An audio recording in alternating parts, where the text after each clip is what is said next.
Hi, and welcome back to the Fairway Mid-Atlantic YouTube channel. Today, we're talking about the 5 love languages, but not with each other, with your home. So let's get to it. If you're new here, like and subscribe down below. We're posting new videos every Friday about the home buying process, financial literacy, and much more. So you've probably heard of the 5 love languages before. The 5 love languages were founded by Dr. Gary Chapman, who used to be a couples therapist. In his sessions, he realized that couples kept having the same problems and categorized them into 5 different categories. The 5 love languages are words of affirmation, quality time, physical touch, gifts, and acts of service. Now you may be thinking it's a bit of a stretch to connect the 5 love languages to our home, but Dr. Gary Chapman has already connected this principle to couples, teens, singles, the military, and even the workplace. So why couldn't it be established to a home? It should be a place where you feel safe and connect with your family and friends. So let's get into how you can practice these 5 love languages to create the most loving home you can.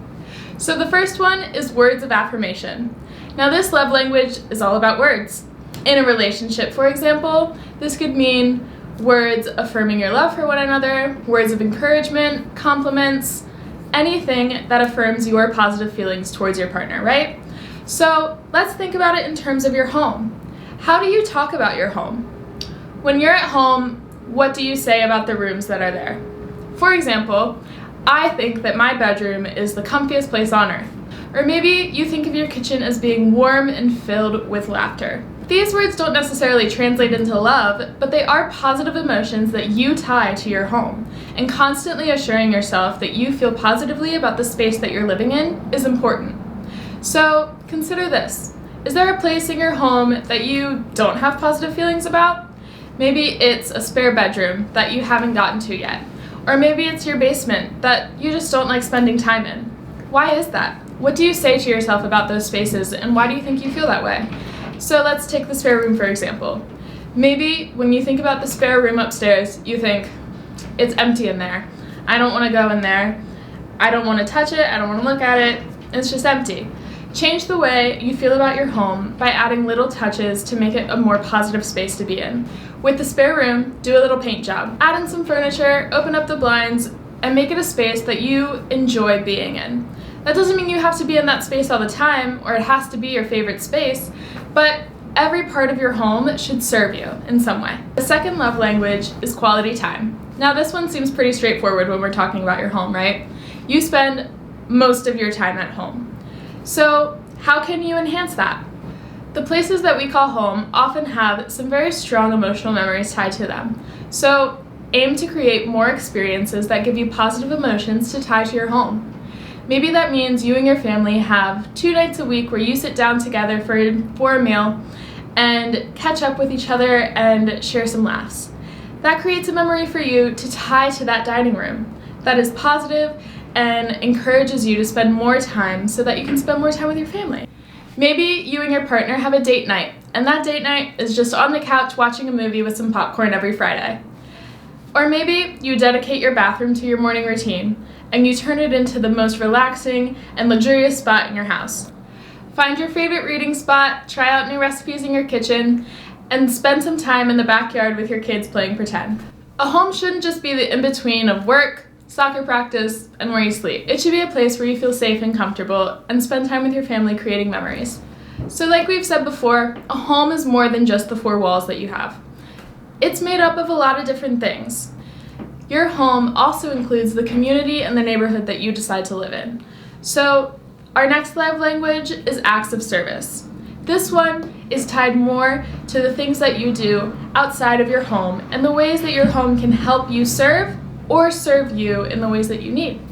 So, when looking for your dream home, you should consider the kind of community that you want to live in. If you value volunteering, find local community initiatives that you could join to start serving. Maybe your family has a really strong faith. then it should be important to you to find a place of worship that your family would love to be a part of. Maybe you have young kids and you would love for them to have some friends nearby. Don't be afraid to spend time in the neighborhoods that you're looking at and ask people what they think about the community, and find spaces that your kids would enjoy playing at. Acts of service could also be more personal. So maybe with your young kids, you enjoy volunteering at their school, and that means you participate in bake sales, snacks, whatever that may be. So something important to look for in a home might be a large kitchen. If you enjoy hosting large parties or your friends and family, then an open floor plan might be on your wants list. So it's important to keep your values and lifestyle in mind when looking for your home, and consider how you can continue to serve in the ways that you love and how your home can serve you. So you may be thinking that the love language of gifts is a stretch for a home, right? Your house can't really give you a gift, but maybe your love language is receiving gifts. So how can your house help you receive gifts better? So, for example, maybe you love receiving flowers as a gift. Or maybe you have a hobby that involves a lot of equipment that you need storage for. Consider things like subscriptions for clothes or food or your dog, and just think about all of the gifts that you love to receive. Now, think about your home. If you love receiving flowers, then your home should have a lot of counter space for you to put vases of flowers. If you get a monthly clothing subscription, maybe a custom closet is on your wants list. Or maybe your hobby that needs a whole lot of storage means that you're looking for a house with extra closets and garage space. Whatever your gifts that you love receiving are, your home should have places that house those gifts. But we think that your home offers up gifts on its own. A home in itself is a gift of shelter and a warm place to stay. It gives you the gift of community and connection with other people. Ultimately, the greatest gift that a home provides you is the opportunity to connect with your family. Now, these gifts aren't necessarily tangible, but we believe they could be just as valuable as the material gifts that you love receiving. And the last love language is physical touch. Now, this doesn't mean that we want you to go hugging your walls or anything, but it could mean that you invest a lot of time in creating a really comfortable place for you to live. That could mean the decor that you pick, like chairs, sofas, throw blankets, pillows, etc. Or it could mean the design choices you're making when you're buying your home, such as floor finishings, countertop finishings, door handles, whatever it may be. But more importantly, we want to go back to how your home makes you feel. Feelings aren't necessarily a physical touch, but they create physical experiences for us, right? For example, when you feel super loved, you blush, right? Your face gets all pink. So what does your home do for you that makes you feel rushes of emotion? That could be collapsing in your bed every day after work and feeling a rush of relief. It could be you cooking your favorite recipe in your kitchen and smelling all the delicious smells and just feeling a sense of warmth and home. Or maybe you have the best reading nook ever because the sunlight hits you just right and warms you up. Whatever it may be, your home evokes so much emotions, so savor those.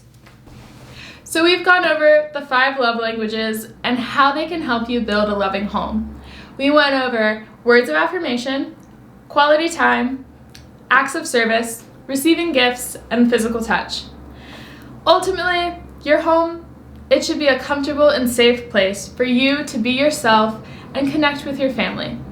It should also help you serve in the way that you love to serve and serve you. Connecting these 5 love languages to creating your dream home can help you build a more fulfilling life that you wish to live. While we believe that things like budgeting and financing options are super important in making your decision about your next home, you could also use these 5 love languages to find the house that would make the perfect home for you. We hope you liked this video and found some ways to start building a better home for you. Drop a comment down below and tell us your favorite spot in your home right now and why. Make sure to hit that like and subscribe button down below, and we'll see you next week.